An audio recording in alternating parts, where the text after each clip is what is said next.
Excuse me, ఈ పాట మీదేనా? కాదండి, రేడియోలో విజయనే ఆమె పాడుతూ ఉంటుంది. ఆవిడ్ని ఇంతకు ముందు మీరు చూసారా? పాట వినడం తప్ప ఆమె చూసే అదృష్టం నాకు కలగలేదు. చూస్తే ఏం చేస్తారు?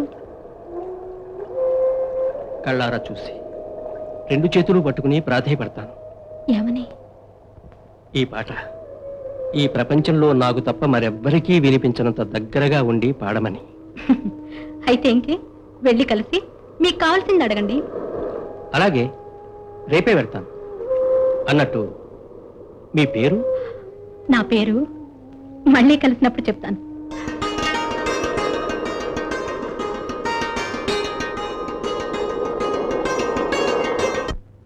చూడండి, రేపు మా స్నేహితుల ఇంట్లో మ్యారేజ్ పార్టీ. మన విజయ్ చేత పాట కచేరీ పెట్టించాలని వాళ్ళ అభిలాష. అందుకు మీరు అంగీకరిస్తారో లేదో అని నేనే స్వయంగా వచ్చాను. అమ్మాయి రేడియోలో తప్ప బయటెక్కడా కచేరీలు చేయలేదు. అందులోనూ ఆ పాటి అనుభవం అమ్మాయికి లేదు. ఏమంటా విజయ? మీ స్నేహితులు ధర్మారావు గారి మాట తీసేయడం నాకు ఇష్టం లేదు. అన్ని ఏర్పాట్లు చేయండి, నేను పాడతాను. చాలా సంతోషం అమ్మా.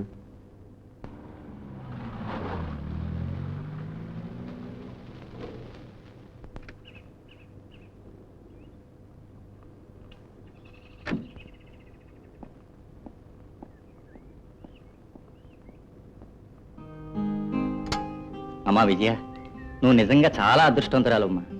రేడియో చరిత్రలో ఏ గాయకుడికి ఏ గాయకురాలికి లేని అభిమానం నువ్వు సంపాదించుకున్నావు. అంతా మీ చలవి ఇంజనీర్ గారు. మీలాంటి వారి ప్రోత్సాహం, ప్రజల అభిమానమే ఇందుకు కారణం.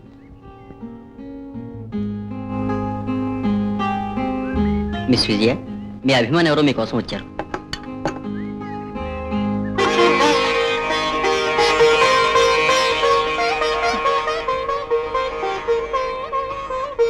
మీరు విజయ్ గారా? అవును, నేనే విజయ్ని. కూర్చోండి. Miss Vijaya, you carry on. ఏమండి, మీరే విజయ్ అని నేను ఎందుకు చెప్పలేదు? చెప్తే ఏం చేసేవారు?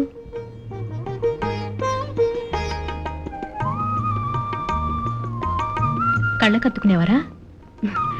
నా పాట మీ ఒక్కరికే వినిపించాలని కోరుకునేవారా? ఏమండి, అంత అదృష్టం నాకుందంటారా? నా పాట ఇష్టపడే వాళ్ళు మాత్రమే కాదు అదృష్టవంతులు. నాకిష్టమైన వాళ్ళ ముందు పాడగలిగే నేను అదృష్టవంతురాల్ని.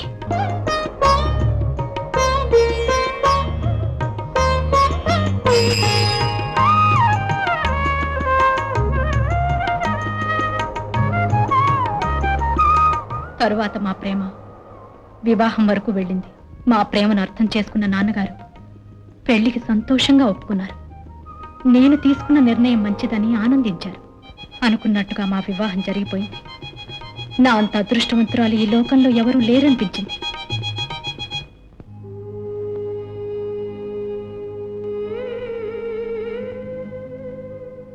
ఆ రోజు నా జీవితంలో మర్చిపోలేని రోజు. 1000 కోరికలతో ఆ గదిలోకి నేను అడుగు పెట్టాను.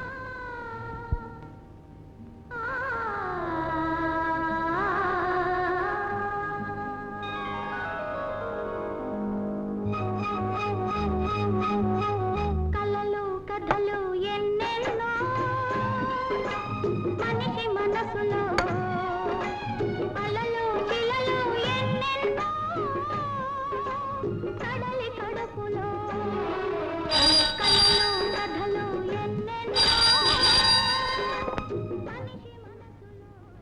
ఎస్, రాము స్పీకింగ్. ఓహో, నమస్కారం సార్. పర్లేదు, చెప్పండి సార్. ఇప్పుడేనా సార్? అలాగే సార్, ఇప్పుడే బయలుదేరి వస్తున్నాను. ఏమిటండి? సారీ విజయ, నేను ఇప్పుడే డ్యూటీలో జాయిన్ కావాలి.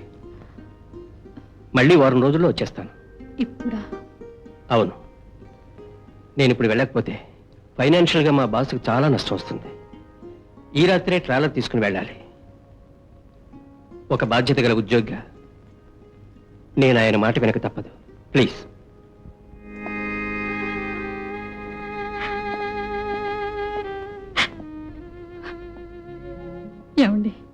వెళ్ళక తప్పదంటారా? ఏమిటి విజయ ఇది? వారం రోజుల్లో వచ్చేస్తానుగా. నో నేను వస్తాను, నన్ను తీసుకెళ్ళండి. చూడు విజయ, నేను డ్యూటీ నుంచి రాగానే 1 నెల రోజులు సెలవు పెట్టి హాయిగా హనీమూన్కి వెళ్ళిపోదాం, సరేనా? నో, ఏడవకూడదు. నవ్వు. విజయ, నేను వచ్చే వరకు నువ్వు పాడనే కూడదు, సరేనా? సరే మిస్టర్ రాము, ఈ రోజు కూడా నేను డ్యూటీకి పంపించడం తప్పనిసరి అయింది. పర్వాలేదు సార్, మీకు నష్టం వచ్చే పరిస్థితుల్లో మేము ఉండి ప్రయోజనం ఏమని చెప్పండి. పైగా ఆ రూట్లో నేను తప్ప మరెవరు వెళ్ళారు. It's my duty. Thank you very much. By the by, నీతో పాటు ఇంజనీర్ ధర్మారావు గారు కూడా వస్తున్నారు, నీకు తోడుగా ఉంటారు. Thank you. Good luck. Good luck. నమస్కారం అండి.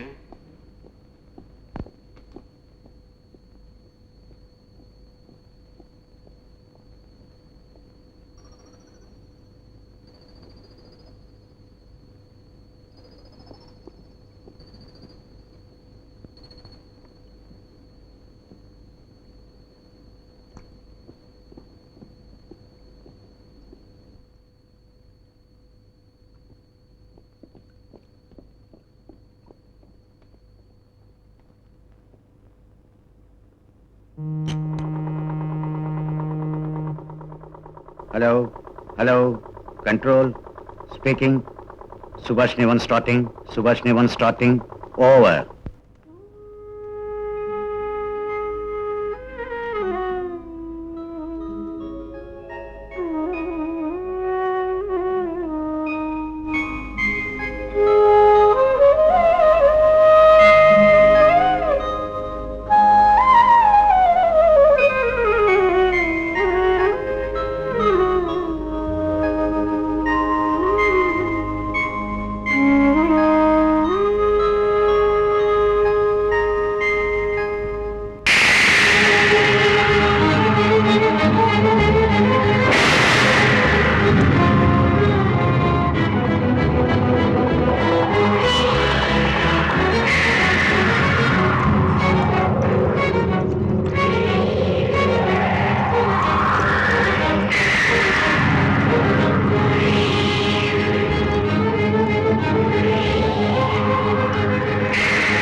ఆకాశవాణి ముఖ్య ప్రకటన.